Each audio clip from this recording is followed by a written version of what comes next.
absolutely Wednesday. That's all I can say about it. So why are you not letting me rotate? Oh, do you know what? This technology of this bloody thing. I said that I wanted it this way round. No, I want to move it that way round. What about if I go this way? Is that okay? No, it's not okay. Right, folks, as per usual, nothing goes plain sailing here, but I just did want to say good evening and welcome to episode 4 of Live and Losing It with myself, Chris, at Wisemounjaro. In today's episode, because it is Wednesday the 25th, of June, not that I can remember actually what particular day it is, because apparently I put the wrong date originally. We have got some things to talk about today. So what are we going to go into? So we're going to be going into, obviously, the thing that probably most of you are actually already fully aware of, and that is these changes to the NHS criteria when it comes to Mounjaro. We're going to look into that. We're also going to look into the fact that I applied for it. Was I successful? That's the question. So let's find out later on how I did with that. Also, we're going to be looking at 5 milligrams. Is it still working for me? How has my week gone? Because ultimately, I am now a full month, I believe, into 5 milligrams. How did it go? I'm going to go into information. Sorry, I can't talk. It's gone mad. We're going to go into information as well about a video that I'm releasing this weekend and a little collaboration I'm doing next week for the next tea time with Wisemounjaro. And then we're going to finish off with what I lovingly call the moaning media. Okay, so I've been looking for bits and pieces. Is it not allowing me to do that? Oh, okay. Thank you for letting me know, Karen. Basically, when I'm like this, it's saying orientation is locked. Rotate device back. Well, tell you what, YouTube. I'm going to write to YouTube and I'm going to sort this bloody out because it's getting on my nerves. But first of all, before we go into everything, thank you ever so much for jumping on. If you are new and you're watching this either live or you're watching it back, at the end of the day, if you're new, it's kind of a journey that I've been on for 11 weeks now, or 11 and a half. And, well, what can I say? 51.5 pounds down. It's going very well. So you can go back to all my videos. So make sure you like, subscribe, and comment. Also, remember to get your questions in, get your comments in, because I'm here to answer them as best as I can. So before we go into the main sort of issues of this particular episode, I just want to say thank you so much for the overwhelming support that I had for that particularly close to the bone video that I put up about my own particular mental health issues that I've had in my life. I was always questioning about whether to do that. Was it going to be the right thing? Was I going to be sharing too much? I'm glad I've done it. It was hard to film. It was maybe in some ways even harder to edit. And the outpouring that I've had from it has just been so heartwarming for me. And it's good that people are recognizing that this is something that people need to be made aware of. And also, it's good for people to talk. So all I can say is thank you so much, because the overwhelming support for that was amazing.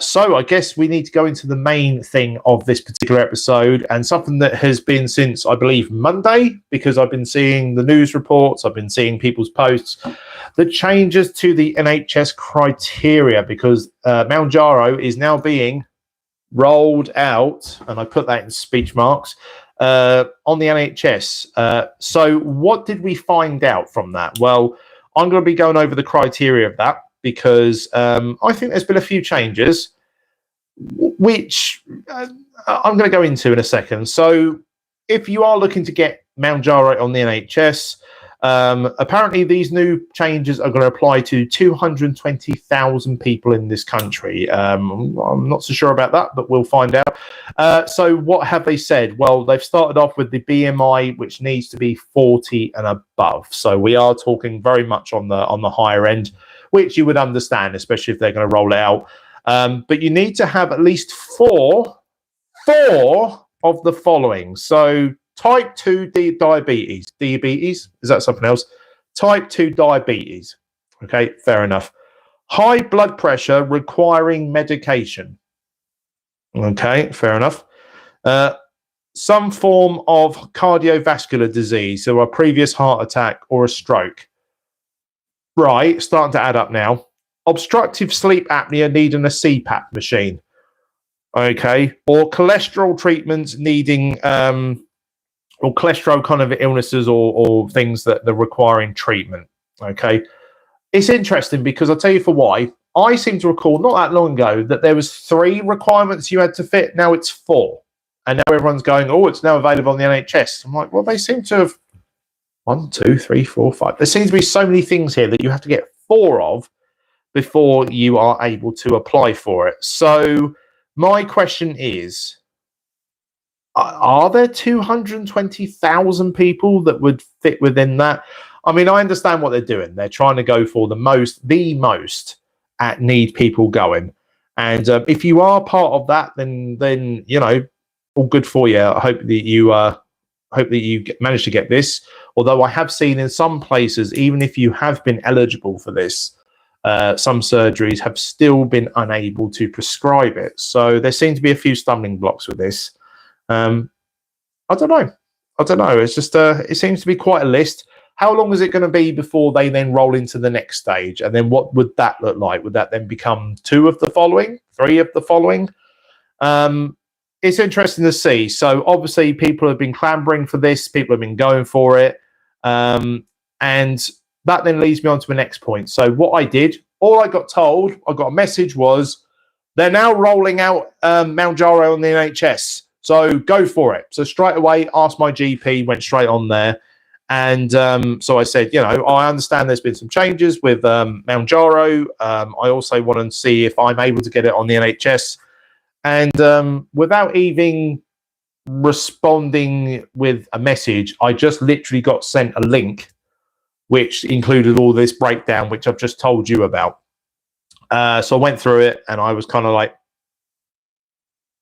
nope, that's not me. That's not me at all.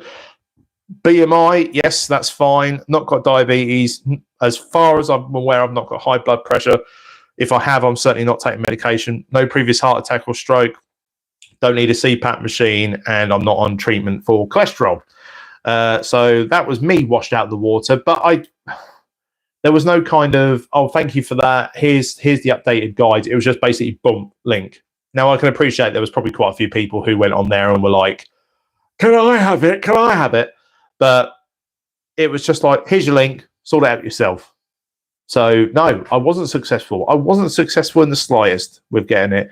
So I'm patiently waiting because, let's be honest, there's a lot of money to try and fork out all the time for this privately.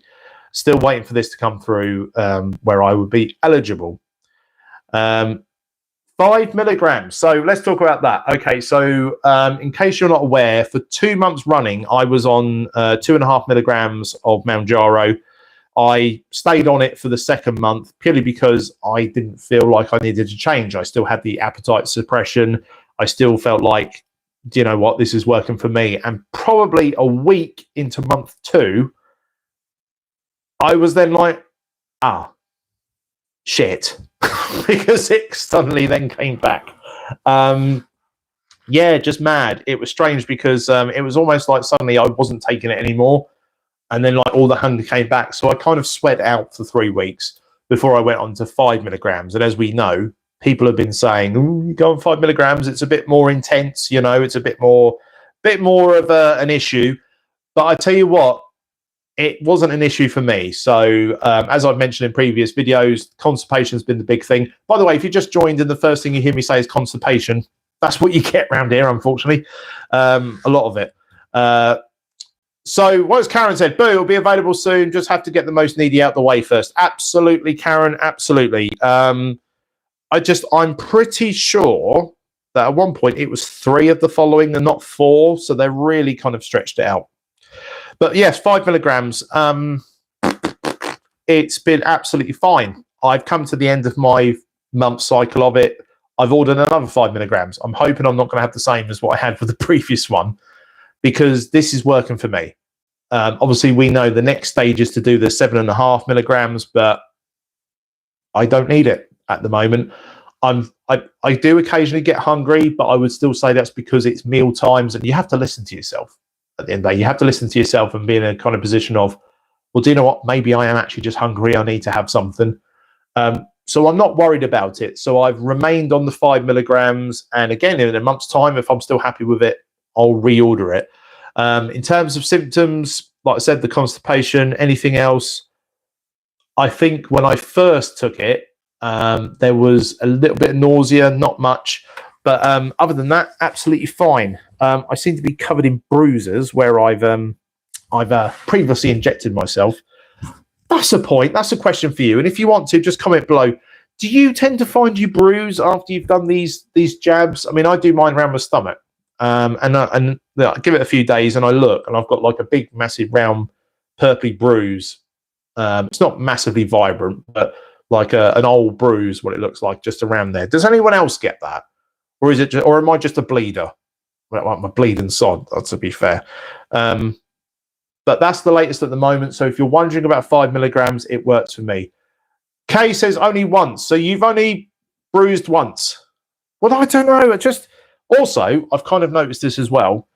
You know how you're supposed to go round your belly button? So you go at the 4 sort of corners, basically, or whatever.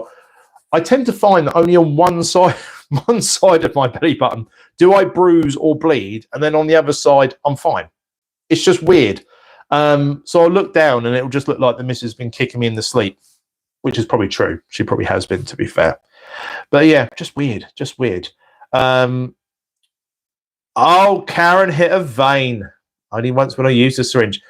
I hit one once and I pulled the syringe or the Mounjaro pen, and it just went. I was like, oh my God. Yeah, absolutely right. So a capillary, yeah. I mean, Christ, I'm not injecting it into my veins, Christ. And yeah, it was a little bit like, oh shit. But yeah, no, I was all right. But I do tend to bruise. Maybe I'm just a bit broken. Maybe, who knows? Information on upcoming videos and a live. So upcoming videos. So the next video, which I tend to put up there, is usually on a Sunday. It's still going to be Sunday. That'll be for my next weigh-in. I just realised I've got ink on myself. That's good. It's going to be an interesting one, not just because of the weigh-in, but because of the theme I'm doing. So what I'm going to be doing, whatever I am with my weight loss, I'm going to be trying on some old clothes. Now, I don't mean old clothes as in like they're too baggy for me now. I mean when I was thinner, kind of old clothes. And I'm going to do it as like some kind of like fashion parade. Okay. I'm not looking forward to it because these are clothes I've not worn for a long while. They might be all right, but did you ever used to watch Little Britain? Only Gay in the Village, and you see him and he's got like these sort of really tight clothing, his stomach hanging out and so on. It's probably going to be a little bit like that, but I'm going to try and make it funny because in the day that's my niche, you know. So look forward to that. And also next week we have got the next episode of Tea Time. Okay, so obviously not going to give it away just yet who it is, but there will be posts going out as to who my next guest will be. So this will be episode 3, because to be honest with you, I just love talking to you guys. I want to know about what's happening with you, how it's going on with your journey, how you got to this point. Because to be honest with you, I'm sick of my own story, so I like hearing about other people. Looking forward to this guest. Been wanting to have her on pretty much from the start, to be honest. So looking forward to going to that. And also, just to remind you guys, if any of you want to appear on my future Tea Time episodes on the live stream, by all means, just let me know. You can either comment, you can email me. My email address is on my channel. Okay, so if you want to find me there, you can jump in and then be a guest. I don't think I'm scary. Look scary, but I'm not actually scary myself. So keep an eye out for those particular posts where I'm going to tell you who it is. And obviously you can then in advance send in your questions if you want to, because that's what I want to do. I want to get your input on this as well. Right. It's not going to be a live and losing it episode without me looking at what I refer to as the moaning media. Okay. If you're not too sure about this because you've just jumped in, not seen one of these before, I've always had a bit of a bee in my bonnet about the media because, as I said on my last live, here we have something that, yes, you know, you should make sure that it's right, but it's something that appears more often than not. Andy, hello. How you doing, Andy? great to have you on board. Just wipe your feet on the way in and out. It's rough in here. Basically, it seems that despite the fact you've got something that predominantly works very well with people, the media seem to always take on such a negative spin on it. And I find it so odd that, you know, here's something that could really be massively beneficial, not only for people, but the NHS and other services as well. And as per usual, no. So I did a bit of digging around. Now, bearing in mind, obviously, a lot of the news articles were all about the new changes with the NHS. Okay. So to be fair, there was a lot of repetition with a lot of the news sites and such. But it didn't mean that I still weren't able to dig out a few gems, okay? And this is where the ranting begins, okay? So if you're not a fan of ranting, you obviously may want to make your way, but this is going to be me just having a little bit of a bitch and a moan. So, right, so where did we start? Well, I found, to be fair, the majority of the moaning came from two particular pieces of newspaper, and I say that very lightly. So we had the Independent, okay? So obviously they've been all running about the new changes with the NHS. So they've said some GPs have expressed, not exposed, hopefully that'd be a different story, expressed concern about the additional workload linked to the rollout of this on the NHS. Okay. Right. The GPs have expressed concern about the additional workload. Right. Okay. There's a few things here I want to sort of just say. I did a little bit of a check. Okay. I looked on Google because I don't know the answer to this myself. As of April 2025, the salary sort of slider, shall we say, for a qualified general practitioner is between £76,000 a year all the way up to £114,000 a year, depending on experience, obviously. So when I say cry me a river, I mean it with the greatest most of respect, okay, to be worrying about workload, okay? Now, I have a little bit of a tale to tell you, which kind of backs up my thoughts of this, because my opinion is suck it up. You're on bloody good money. Get on with it. When I was in still very much within the funeral industry. Now, a lot of you guys might not know this, but pre-COVID, what used to happen was if obviously the person passed away, the doctor would have to fill out paperwork to confirm that this is what's happened. But more often than not, a lot of people wanted cremations, okay? So if you wanted a cremation, you used to have two doctors come out to A, certify the death, and B, fill in the paperwork. And so you would have their usual doctor come out first, check the deceased. That's another story. So in other words, yeah, that's them, honestly. And then they would fill out the paperwork. They would get in contact with a second independent doctor who would also have to come out, check everything over. Again, yeah, that's them. Fill out some paperwork, and then that would be what you would require to have a cremation.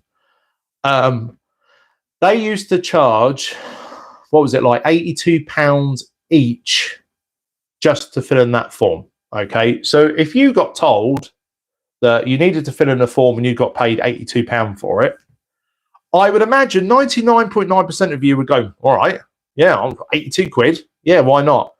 I can tell you now, the doctors used to moan like fuck about it. Having to get them out to try and get them to fill in this requirement, otherwise the funeral not's going to go ahead. I had all sorts. Oh, well, I'm a bit busy. Oh, can you not? True story. Had a doctor say, can you not bring your deceased to us and I will check them in the car park? If you ever want a documentary about people, GPs usually are a good one, okay? That it was an absolute chaos. We've had funerals that were delayed because the GPs couldn't be bothered to come out. And I say that lightly because you would say to them, oh, have you been busy then? Not particularly. Okay. And you didn't think that £82 was worth coming out just from 2 streets away to come on over here. it annoys me. Their workload. Now, GPs, I understand they do a very important job, and yes, but let's be honest, the reason that they could be overworked is because there's too many bloody people in the first place. But by the by with that, let us then cast our mind back to COVID. Okay, no one was allowed to see a doctor. You had to do everything over video, and at the end of the day, dentists eventually started having people come back in. They just used to wear the sort of big visor and all that. And slowly and surely, different sort of industries and different sort of elements of society would start coming back to normal, except for GPs were one of the last. Okay. And still to this day, I would say that they're reluctant to see people face to face. Okay. So for them to say that they're worried, and I'm sorry this has been a bit of a rant, to say that they're worried about the additional workload that people asking for Mounjaro is going to give them, I'm going to say, suck my dick. Sorry. It's, you are paid astronomical amounts of money. You've had it your way for the last 5 years, especially when it comes to COVID. I mean, do doctors even see people anymore? Get on with it. And unfortunately, the Independent were very happy to run that along. And then that tied in nicely to an article I saw in the BBC, again, where they were talking about the new changes in the NHS for Mounjaro. And they ran with Professor Camilla Hawthorne, chair of the Royal College of General Practitioners, said GPs are overburdened already and don't have a big enough workforce to deal with demand. Okay. We have to talk about balances here, okay? So balances. Right. If you are overburdened with a lot of patients, how many of those would be for reasons that are related to obesity? Okay. So yes, initially you may get more work that you have to deal with because you have people who are going to apply for it, but you also have to think about long term. How many free spaces are you going to open up because somebody no longer has to come in, anything to do with diabetes, they don't have to come in with anything to do with cholesterol, they don't have to come in anymore with anything like cellulitis that could potentially come from being extremely overweight. It's going to balance out in the long run. And if anything, you're actually going to free yourself up more, not dealing with things to do with being overweight. Now, they said the same about smoking, so if you stop smoking, there'll be less people coming in with emphysema, COPD, that sort of thing. They haven't commented whether that's actually happened or not, or whether they're seeing less people to do with that. But this is what would happen with us. What's Karen said? I've not seen my GP in 3 years, just the prescribing associate. There we go. There we go. So, yeah, so the BBC were quite happy to throw Professor Camilla Hawthorne in front of this. Or maybe Professor Camilla Hawthorne should be also saying, well, what are you actually doing at the minute to be overburdened? And why is that? If it's to do with anything to do with too many people, well, don't direct that at the NHS. Don't direct it at people who are wanting Mounjaro. Direct it to the government. If we're talking about too many people, direct it to the government, okay? Don't put it in newspapers who are quite happy to go, oh, yeah, you want to talk negatively about it? Yeah. Yeah. So that was the BBC. The Daily Mail then chimed in. Earlier this month, it was reported that more than 100 British deaths have been linked to weight loss jabs like Mounjaro. And then this is the kicker, right? This was immediately followed with the next sentence. None of the fatalities are proven to have been caused directly by the drugs. So you think then that it's been related to it. See, this is one of those like non-stories that I just think, is filling up inches, is causing fear. Because if I just literally took out that last sentence and it said it's reported that more than 100 British deaths have been linked to weight loss jabs and left it at that, people would go, oof, But then to say none of the fatalities are proven to have been caused directly by the drugs, well, then why are you talking about it then? This is the Daily Mail. Why are you mentioning it? If you can come out and say, right, we've got X amount of deaths that have been directly linked to Mounjaro, and here's the evidence, then fair enough, people will listen. But if you're just going to run non-stories and then back up with, well, you know, but yeah, we couldn't really prove it though. Well, I've got two arseholes. Honestly, I can't prove it, but I have. So you're going to have to trust me. Sorry, doesn't work. And then going on to the next one, again, The Independent. The Independent seem to be really keen on going over this. They also brought in Professor Camilla Hawthorne, who's chair of the Royal College of GPs. She's been doing the old media circuit. Bless her, Camilla. She's obviously not overburdened herself, is she? There's no silver bullet, said Professor Camilla Hawthorne, chair of the Royal College of GPs. We also need to see a focus on prevention, stopping people becoming overweight in the first place so they don't require a medical intervention later on. But wow, as cutting through all the rubbish, you know, that's why she's on the big bucks, to see the things that the mere mortals like us can't see, you know, who aren't on the money that she's on. Thank God, Camilla, that you're there to enlighten us all. Yes, do you not think we know?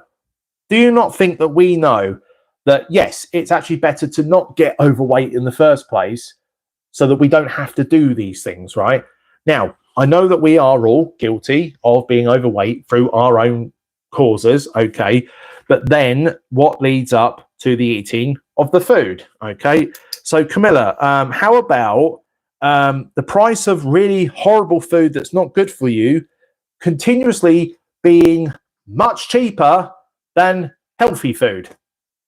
You know, yes, Andy, she's a bloody genius. I mean, my God, wow, I wish she was my doctor. Professor, sorry, not doctor, professor. I can roll back to even when I was a kid. They were going on the whole kind of, we need more incentives into getting people to eat healthier and be more active and all that. It's been going on for bloody donkey's years.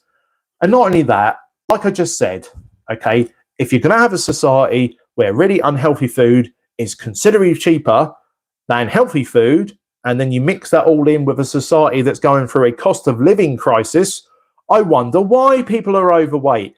Maybe because mental health is going through the floor in this country. What do people do when they try and make themselves feel better? They eat, and they're not eating a salad. Okay, so there's so many elements here, and yes, I agree. It would be better for people to not get overweight in the first place. But for those of us now who are where we are, okay, this has been a bloody lifeline. We've tried this because other things haven't worked, okay? And I realise I'm getting on my soapbox here now, so if I start doing the old, you know, we tried things, okay? I don't particularly want to have to inject myself to lose weight. I'd rather not, to be honest. I don't like needles. I don't like having to do something like that. I'd much rather just naturally lose weight. But do you not think that at the end of the day, we haven't tried that? You know, really? There's people who obviously have weight loss surgery because nothing else worked. I mean, had Mounjaro not been about, that was something I was considering. I don't know if it was you, but this was something that I was considering as well. So I think she's trying to put it on the idea of that people would, I mean, if I'm reading right from what she said, so she wants it to not be a silver bullet. So more about prevention. So does she mean that she thinks then that people will purposely get fat thinking it's all right, I'll just take Mounjaro? Who's purposely getting fat? Who's choosing to be fat just so they can go, it's all right, I can take Mounjaro later on? Nobody. Sorry, nobody is. So yes, we know more exercise, eating healthier. Have a word with the government, whatnot. Get healthy food to be cheaper than all the shit food. Okay, then we'll see what happens. Because nobody's purposely going for shit food because they like shit food. Okay, they're probably having it all the time because I'd like to have this, but I haven't got a loan out recently to try and buy some grapes. Okay, so yeah, there was The Independent again for you. And then just to round it off, really, the Daily Mail, they went for two hits of the old sort of moaning media sort of mantle. So they ran a story of Ellen Ogley. That was Ogley, not ugly. All right, Ogley. who's 42, and she lost 3 stone on Mounjaro and obviously came off it because she didn't need it anymore. But that wasn't the story. It wasn't the bloody hell she's lost 3 stone. Well done for you. It was the fact that when she came off Mounjaro, people were calling her Skeletor because they said apparently she now looks really bony and she looks like Skeletor from He-Man. Okay. What were they calling her before? Fatty Bum Bum? You know. At the end of the day, what would you rather? Okay, extremely overweight, someone calling you Skeletor. I'm not going to go to the doctors because somebody's called me Skeletor. Not that I'd be able to see him in the first place. That's, again, a nothing story. The story should have been I lost 3 stone on Mounjaro, then I came off it. But that doesn't, you know, it's not sexy enough. It's not high impact enough. We then have to say that she looks like Skeletor. I looked at her, did look a little bit like Skeletor, but that's beside the point. You know, at the end of the day, I would imagine after losing the weight, she's a lot healthier, a lot happier in herself. I think she was a little bit concerned because she thought she might have lost some muscle mass and so on, which, you know, you can work at it, you can get better at. But bloody hell, if that's all I've got to worry about is that someone's called me Skeletor. Can you imagine someone called me Skeletor now? Because I can't even see my skeleton. You can't even see any of my bones covered in flab.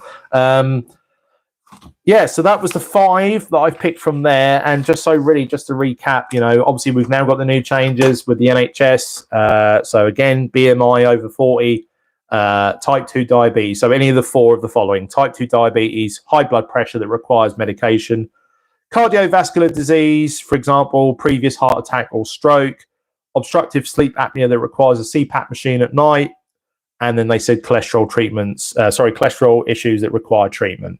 Okay. I tried for it. No, because when I found out what it was, I've got the BMI and that's about it. But what do you guys think will be the next thing that they will do? Because they don't seem to really go into much detail about, like, well, what's the next stage? What they're going to do next. So do you think it'll be just a case of 40 plus BMI plus 2 of the following, 1 of the following, 3 of the following, or is it going to be a completely different ball game? Let me know in the comments.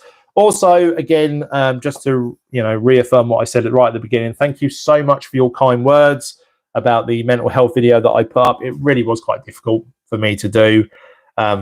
Certainly wasn't for attention because, believe me, I didn't really like having to talk about that. But I think if anyone can watch it and feel a little bit better and feel that actually, do you know what, he's gone through it, he's still here, then I can have that energy as well. Then that would all be worth it. Okay, but thank you ever so much for your support. T2D can already get it as a 3rd.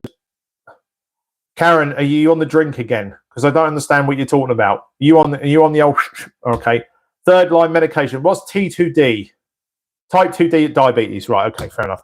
Type 2 diabetes can already get it as a 3rd line medication. Okay, that's fine. So basically what you're saying is then if with type 2 diabetics, it's already an option for you anyway. But if you're looking at it as a weight loss side of thing and nothing to do with diabetes, then you have to have at least 4 of the following. Okay, well, that's fair enough. That's fair enough. You bloody diabetics, you, damn it, get it off the NHS. How dare you? You make me sick. No, all good for you. Well done, because at the end of the day, you know, get that under control. And Karen, I know you've done so bloody well with your diabetes. Pretty much diabetic free now, aren't you? Sort of nearest, damn it. Yeah, all fair enough. But yeah, so those were the changes. Those are just the things I wanted to go into. And just to remind you, this weekend, yes, you are bloody drinking, Karen. Sorry, I'm just reading the comments. I can tell you are. You're on the bloody Pernod. I can tell, but you're a Pernod drinker. What does that even mean? I don't even know. In remission, baby. Yeah, there we go. We just move on to other stuff. We just move on to glue sniffing now.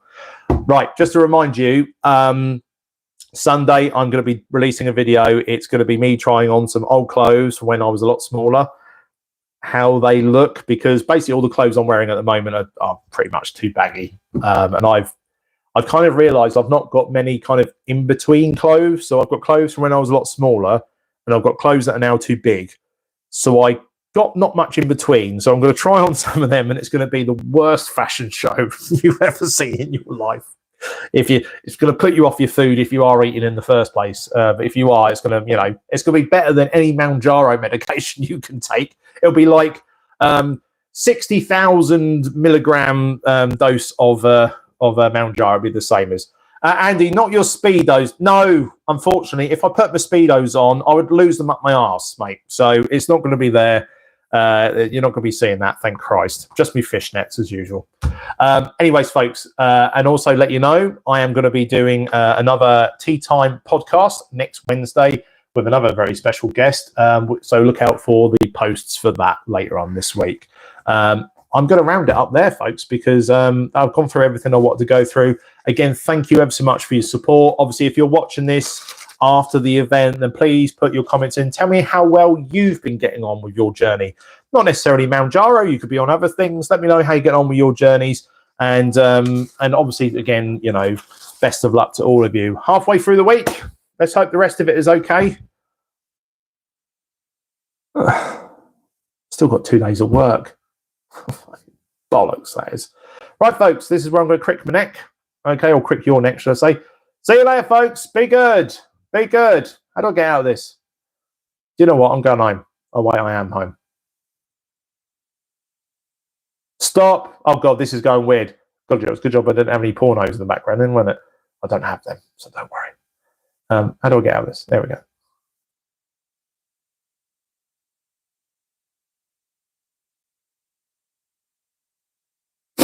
It's going from bad to worse. It won't even let me end. You could be watching me now for the rest of time. How do I get out? Oh, for the love of Christ. Do you know what? They don't make anything simple. Why have I not got a bloody leave the fecking thing